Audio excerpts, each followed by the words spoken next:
એક મારી સ્ટોરી કહું. હું પહેલાં નહોતો બિલીવ કરતો, એટલે લાઇટલી લેતો હતો, પણ પછી જ્યારથી સમજ પડી ને ત્યારથી એ ગમવા માંડ્યું ને મારું આઉટપુટ બી દેખાવા માંડ્યો અને કામ ફાસ્ટ નીકળવા માંડ્યું.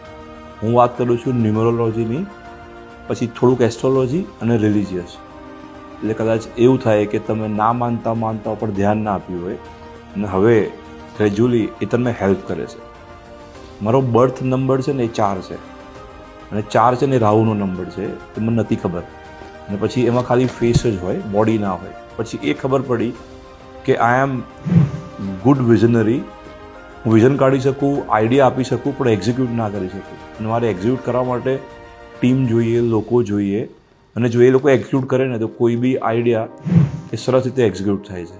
સો આ મને બહુ જ હેલ્પ કરી. આ રીતે ગ્રોથ થતો ગયો અને આ રીતે આગળનો આખો ચેન્જ અમે આ રીતે ફોકસ કરીએ છીએ.